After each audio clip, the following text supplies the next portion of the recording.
Michele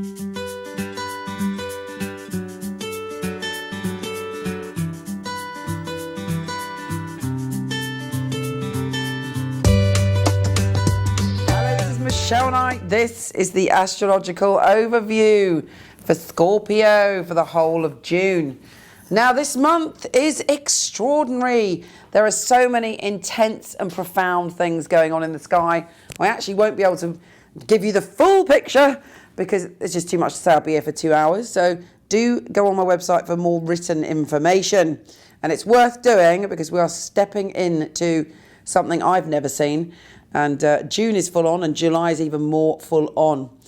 Anyway, what makes June special? Well, a diamond is forming in the sky and we are all being urged to polish up all of our sides and to see things clearly. But because the energy is so full on and so profound, we may get overwhelmed with what comes to us. It's like all truth comes to us all at once. The truth of our lives, the truth of our souls, the truth of our blocks, the truth of our spirit. Very intense.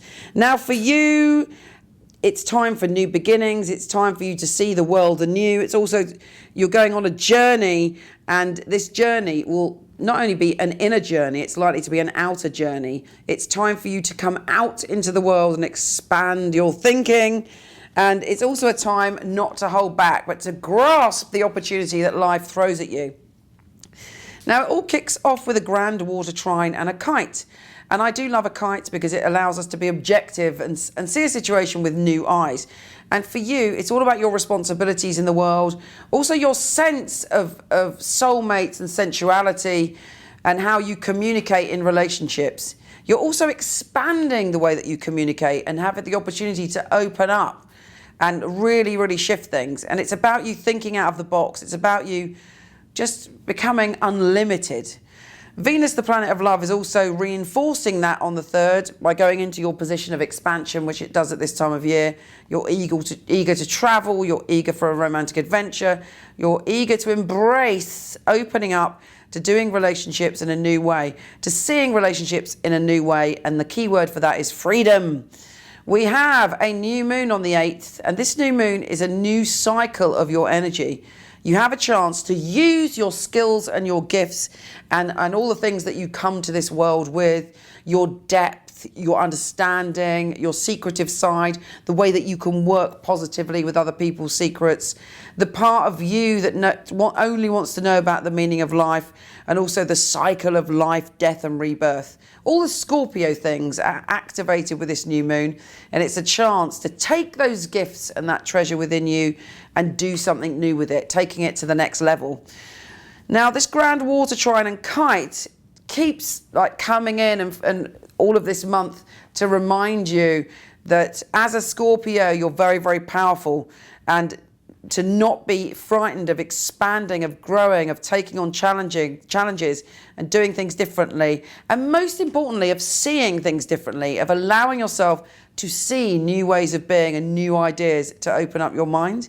And also you'll be probably sharing your ideas and your brilliance with people and expanding other people's consciousness as well. The Sun and Jupiter are also conjunct in the essence of you. So just being yourself can bring good fortune this month. But the main thing is this diamond that's forming, and it's forming between a mystic rectangle, a cradle, a kite, and a double grand trine and a double talent square.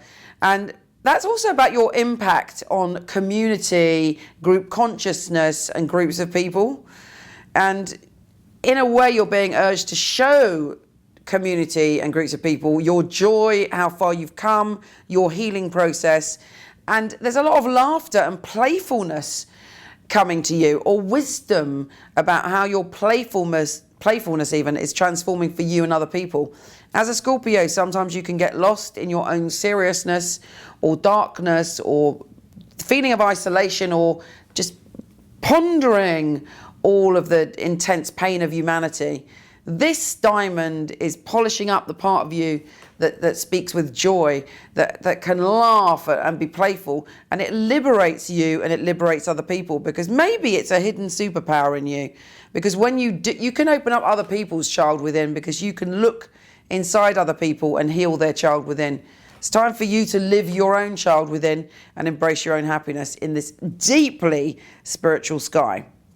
Now, the double grand trine, Mercury and Venus are conjunct in your position of expansion, and Saturn in your sign is trining Neptune in your position of going into your higher power, really. Neptune is the illuminator, and taking your pleasures from there.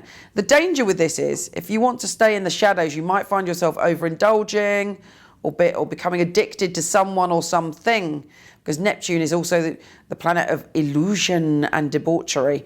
So try and work very hard with that energy, but be very clear about what you're doing. You are in control of your destiny, and you have much wisdom and very intense magic, and that magic is all on the surface in June. We also have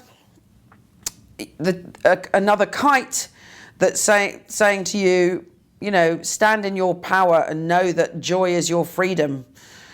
And the sun is entering that position of expansion. And again, you're finding it easy to expand, change and transform, and finding wisdom in other people. There's a full supermoon on the 23rd, and it's teaching you and inspiring you and sending a dream or an intuition to you about a new way to communicate. And it's very emotionally liberating. And Venus, the planet of love, is allowing you to strut your stuff in connection with your career and connection with what you do in the world. And you are loved and lovable. It's an amazing time where people get what you're doing, and if you act in love, it really works. We end with another grand trine and a kite, whispering those same magical words. Joy is the answer. Joy is the question. Take care, and I'll speak to you soon.